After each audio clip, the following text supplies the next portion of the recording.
Okay, andito naman tayo sa Katunggan. Yan. Tara, samahan nyo ako manghuli ng mga isda, mga shells dito sa Katunggan. Yan. Mangangapa lang tayo, tapos kung anong makita natin mga shell, dadamputin natin.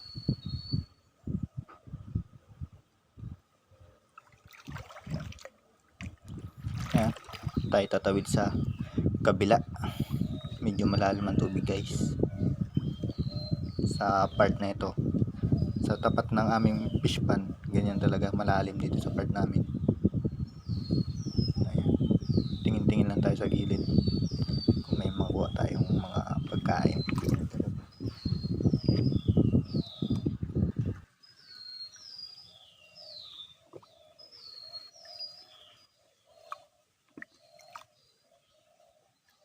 Daming talaba. Ganito itsura na guys. Ayan nga, guys, may nakita akong lukan dyan sa gitna ng mga ugat ng bakawan. Ayan. Ayan po, lukan po yan, guys.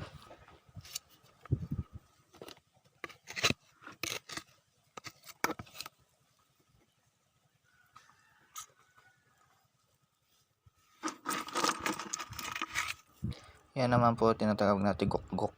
Ayan, mga shell na makikita sa putikan ng bakawan. Ganyan pong itsura niya. Malaki yung uso. Limang. Ayan po yung sinasabi na tigas-tigas. Kulay pula ang mata. Kamag-anak din naman Bagungon.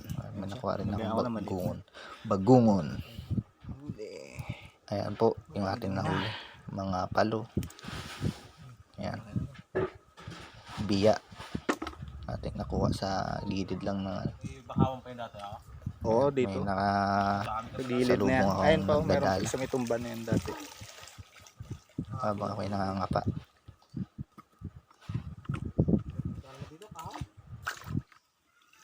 Hindi ako makita. Tapos ito siya. Oops! Naninipet. Tigas-tigas. Matigas kasi ang shell na to. Uri ng alimango na kinakain. Dito sa mangroves makikita.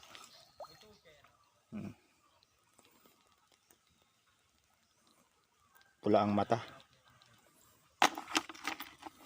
Ating huli.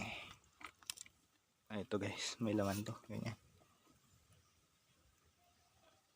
Tigas-tigas, ganyan. Adik. Kaya adik ang laman. Medyo malalim ang butas.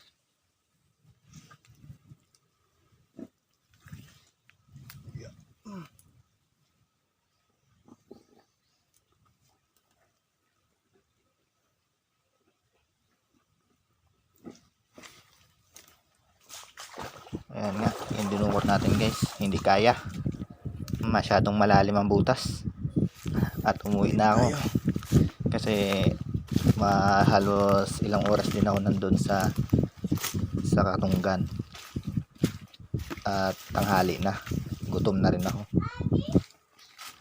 Uwi tayo. Ito na yung mga nakukuha natin. Ayan, dito na lang po, bye.